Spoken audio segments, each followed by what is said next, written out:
Hello, my name is Anton, and I represent a company called Pfizer. We're currently launching an information campaign looking to share some information with the public regarding discussions around COVID-19 and vaccines being offered to the European population, including AstraZeneca and Pfizer.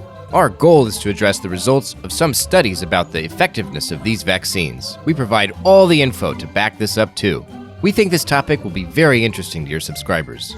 This isn't a product promotion. We're just talking about presenting the information on your favorite social networks, YouTube, Instagram, or TikTok.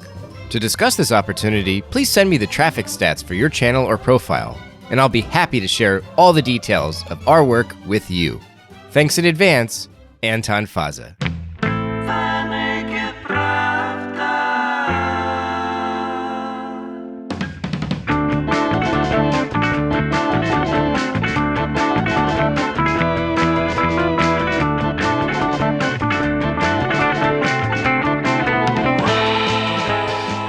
Hello again.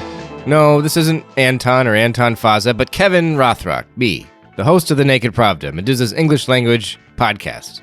That was a weird way to start the show, right? Well, it wasn't any less strange for the bloggers in Europe, who received this message last month, soliciting them to join a wacky social media campaign to sling mud at coronavirus vaccines in the West. The email I just read aloud was sent to Leo Grasset. I don't speak French. I don't know how you pronounce that. Anyway, he's a French blogger, a science communicator. He's like the Bill Nye of French YouTube, where he heads the Dirty Biology YouTube channel. What a name. Anyway, he shared that email that he received from Anton with journalists. Now, Leo apparently strung Anton along for a bit longer, and he learned that money was no object if he was willing to cooperate. He also got a set of instructions from Anton specifying exactly what he was being asked to share on his channels. The Pfizer company directly asked him to conceal that it would be promoted content. Do not use words, advertising, sponsored video, etc. in your posts, stories, or videos, they told him. They should look like unadvice to the audience. As for the content itself, it addressed mortality records about vaccinated populations in different countries based on leaked correspondence from the European Medicines Agency in Amsterdam. These articles, most of which have since disappeared from the internet, except in different archives, they're all openly what you might call anti-vaxxer, arguing that the leaked data reveal a conspiracy to conceal evidence about the dangers of Pfizer's coronavirus drug. The agenda is clear from the headlines. I'll read a few. A vaccine that can kill you faster than COVID-19. A hacker like your friendly neighborhood Spider-Man on the World Wide Web. And there's even this one. Do you want to die from COVID-19 or a vaccine? Pfizer will help you decide. In all these texts, readers are warned that Pfizer's coronavirus shot kills patients 3 times as often as those inoculated with AstraZeneca, or that more Pfizer patients have died than all people immunized with all other coronavirus vaccines. The instructions to bloggers contained a table that reflects vaccine patients' death rates, implying that they're connected directly to the differences in the different coronavirus vaccines. In fact, there are far simpler, more obvious explanations for the variance. For example, different vaccines were administered to different age groups with different mortality rates. Some vaccines were also administered over longer periods of time, creating more opportunities for natural deaths. Vaccines were also administered at different stages of the pandemic when infection rates varied. Additionally, the vaccines were administered in countries with different background mortality rates. In late April, incidentally, a nearly identical table appeared on the official Sputnik V Twitter account, the account for Russia's, most famous coronavirus vaccine. And this account is run by a marketing team that works for the vaccine's main sponsor and exporter, the Russian Direct Investment Fund. Now, both tables, the one Sputnik V shared on Twitter and the one Pfizer's representatives shared with bloggers, use raw hospital data, which report any adverse event in patients, regardless of proof that it was caused by a vaccine. In other words, it's generally impossible to judge vaccine deaths based on these numbers. So, what the heck is Pfizer, the Pfizer company, and why is it trying to boost fears about Pfizer? Investigative journalists at Medusa and Radio Free Europe Radio Liberty dug through corporate registration records and discovered that Pfizer is a business subdivision of a marketing firm in Moscow called AdNow. AdNow, like advertisements now. Carl Schreck, the enterprise editor for RFERL, told me how this corporate structure actually works. Basically, in this network that we dug into, you basically have two bases in Russia and in the UK, all with overlapping directors and founders and similar names, oftentimes identical names. So, you have a British unit of AdNow and the Russian unit of AdNow. Pfizer is an exception in this, in that we weren't able to find any actual company by that name. So it's more just a brand name. And on an employment site that we found, Pfizer was listed as basically a unit or a brand of AdNow. AdNow is a curious entity all by itself. Alexei Kovalyov, Meduza's investigations head, says this marketing firm gets up to some dodgy work, even when it's not pushing anti-vaxxer propaganda. There are nodes in this network of different companies with similar names, registered in different jurisdictions, and are somehow connected into this web of seemingly legitimate business in web marketing. But when you look at it, when you take a closer look and you talk to employees, you see that it's actually, it's shady stuff. They promote stuff that even in Russia would be not strictly legal. Like promoting dietary supplements, unlicensed and unregistered, of course. AdNow is affiliated with a woman at the center of RFARL's investigative report, Yulia Seribranskaya, who oversaw the political advertising department inside the Central Executive Committee of Russia's ruling political party in 2007. That's what she says anyway on the website for the Russian Initiative movement, which she founded in 2017. To find out more about Seribranskaya, I spoke to Mark Krutov, a correspondent at RFARL's Russian service, who co-authored the outlet's story about Pfizer and AdNow. He says she seems like a common political opportunist, but that doesn't necessarily exclude her from a role in something coordinated at higher levels. What do you make of this Yulia Seribranskaya person? And she has this political career and she has apparent political ambitions. Does she seem to you more like a low-level kind of opportunist, or is it possible that she's a Kremlin operator? I want to say that I met some people like her in my life. I think maybe even lower rank who tried to show themselves here and there, administrating some murky networks, taking dirty job on every level, elections, etc. Opportunism is their motto. Many of them switched to opposition when it gave more profits and then came back sometimes. But at the same time, I think she's the one who made quite a career. She's on the shorthand with many prominent pro-Kremlin figures. So after all, the answer to your question would be one does not exclude another. Kremlin is in position when sometimes it has to use low-level figures. Mark's colleague at RFARL, Carl Schreck, cautions against judging Seribranskaya's motives, but he says her work in politics and civics suggests someone looking for some help. Yeah, I mean, I wouldn't try to get inside Ms. Seribranskaya's head, as to whether she's a true patriot or opportunistic. She didn't answer our questions when we contacted her.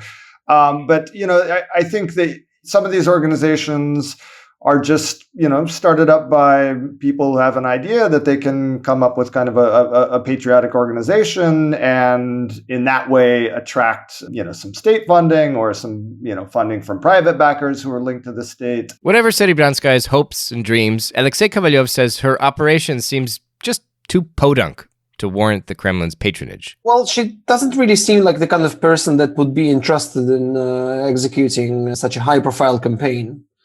I mean, yeah, she had some tangential connections to United Russia way back when Dmitry Medvedev was still president, and that was like a lifetime ago. And she was involved in some United Russia campaigns, well, according to her bio on her website, of something that's called the Russian Initiative, that frankly looks like a vanity project because it's all over the place.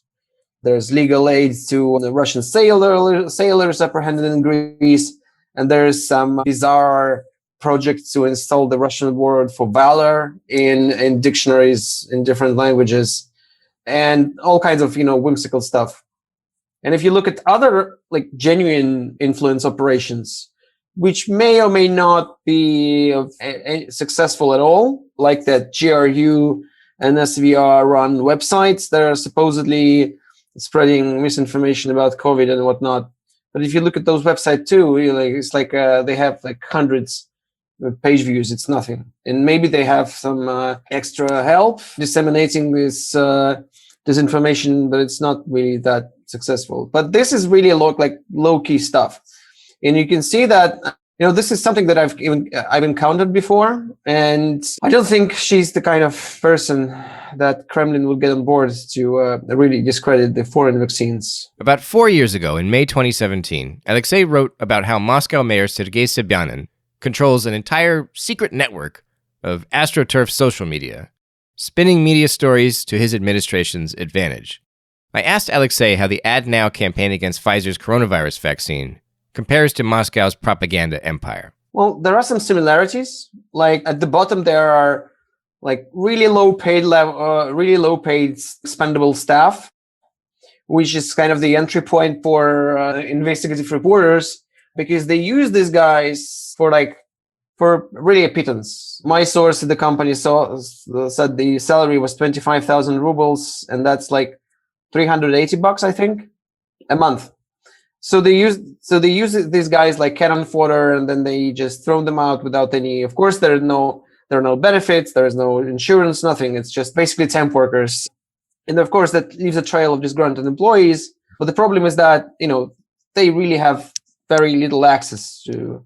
They don't know anyone in the company except their immediate superior. But Ad Now does exist. That's an actual company that exists. It's quite unusual because for all intents and purposes, they've destroyed their own company because it's become toxic now. I don't think with that level of coverage, and especially if it's obvious that the company had no contingency plan at all and no crisis management, they just shut everyone off. They shut off their phones, they closed down their office, they deleted their social media accounts. And I can't quite believe that they've kept this. If this company is indeed a front for someone, it's not realistic that they've been keeping up appearances of a legitimate company for 6-7 years now, just to execute one hit job and then just disappear. No, that's just too much resources to pour into a single campaign. Right. So they screwed up. Yeah, they really screwed up because they left their internal documents out there in the open. They hired people without actually having them sign any NDAs. So people I approached, I was like, "Oh, so you're probably under very strict NDAs. So I'm okay with an off-the-record comment or an anonymous comment." And one person was like, "Oh no, I don't even have a contract." So I'll tell you everything I know.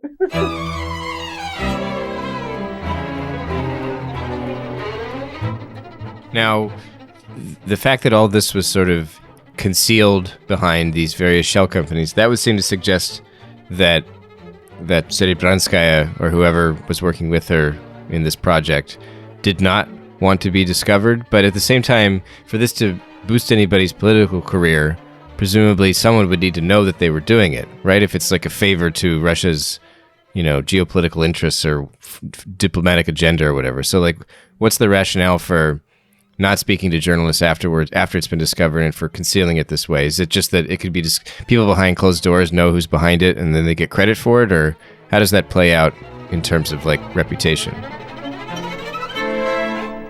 No, it's a really sloppy operation. There was some speculation about maybe it's just all, maybe it's some kind of a ruse because it was just too easy to discover. I mean, they were actually writing these bloggers and sending them these, detailed specifications for these sponsored posts that weren't supposed to be called sponsored without having them sign an NDA first. And, it was a very, on all accounts, there was a very sloppy operation. So, but and then again, there's so many things that just don't quite click together. And, these are all questions that, we need to ask, the people involved, but they're avoiding us.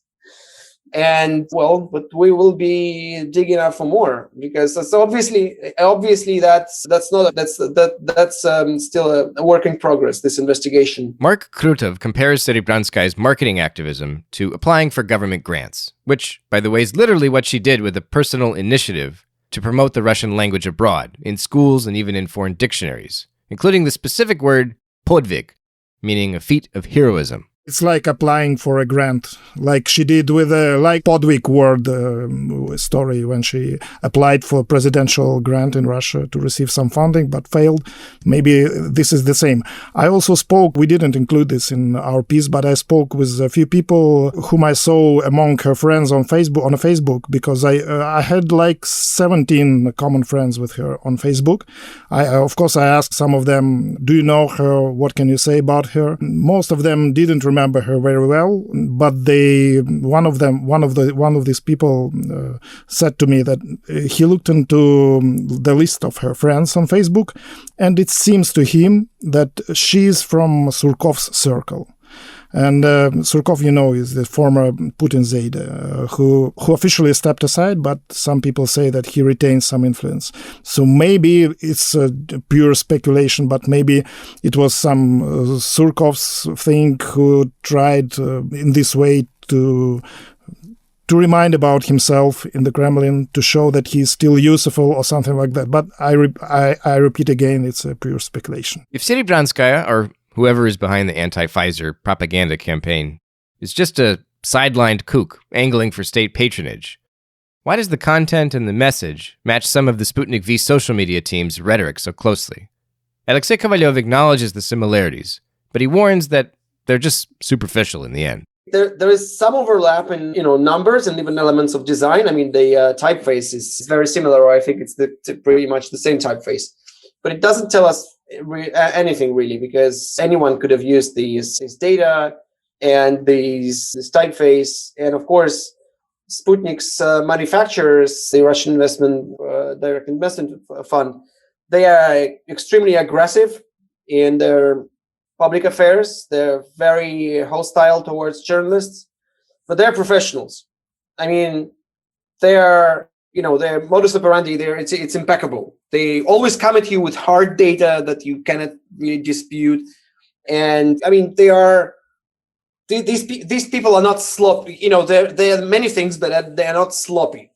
And their demeanor, their online demeanor can be quite, childish, pretty much like Russia's foreign policy, which often behaves like a petulant teenager when it doesn't get what it thinks it's entitled to, and it's always picking fights online.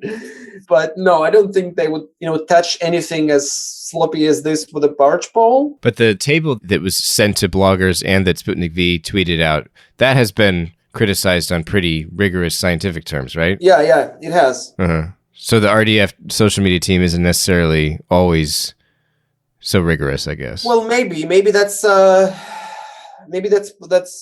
what they think like social media campaigns should be like. Mm-hmm. Punchy. Yeah, punchy. But again, it's not even it's not even in the realm of speculation that Sputnik's team could have had something to do with it. Yeah, because it's purely the similarities they're there, but they're quite superficial. So I really, in terms of geopolitical strategies, spreading anti-vax conspiracies online, especially for Russia, is a pretty self-destructive strategy, because Russia has one of the highest vaccine hesitancy rates in the world. I mean, we invented the goddamn vaccine. And we've only managed to vaccinate barely 10% of our population in 6 months, whereas the United States has already vaccinated half of its population. So, and it always comes, these conspiracy theories that Russian state media are regurgitating, they always come to bite us in the back, in the backside, because they, you launch conspiracy. Someone picks it up, some pro-Kremlin right-wing outlet picks it up, and then it gets translated back in Russian, and then it gets circulated back in Russian social media, thus increasing the general, vaccination hesitancy rates, leading to even fewer people wanting to get vaccinated in Russia itself. So I cannot really see the goal of this campaign. I mean, is it to undermine Western vaccines so these countries buy more Sputnik? I have no idea. I mean, that's what irks me. I don't understand the motive of these people. Mark Krutov says the key to decoding the rationale behind attacking Pfizer's vaccine could be as simple as primitive thinking. I think Sputnik V targets specific Western vaccines, obviously to promote the idea that Sputnik V is better, or at least as good. What Pfizer tried to spread is the idea that Pfizer is like 3 times more lethal than AstraZeneca. This is, in my opinion, still overlaps with the general Kremlin idea to spread contradictions and to bring some discord in general. Like during its interference into US elections, they targeted both right and left, trying to bomb their foreheads. And same I see here. It could have easily been AstraZeneca is 3 times more lethal than Pfizer, or anything else. Was the goal to make people switch to Sputnik instead? If so, it's a stupid, in my opinion, idea, because people will just start to trust less in any vaccines. If you are Coca-Cola and want to undermine Pepsi, what's the sense to undermine trust in cola as a drink in general? At the same time, we see that Serebryanska promoted Sputnik V in her interviews and on Russian Initiative website. So maybe, yes, their thought was as primitive as bump Western vaccines against each other and Sputnik will win. Unfortunately for Serebryanska, it doesn't work like that. I would also add that Sputnik V is so far behind major vaccines in terms of sales, in terms of how many doses delivered on export, on internal market. So maybe they thought that, okay, we understand that we are losers in this vaccines race, so let's just make something bad for the West. I don't know. Maybe this logic was applied here.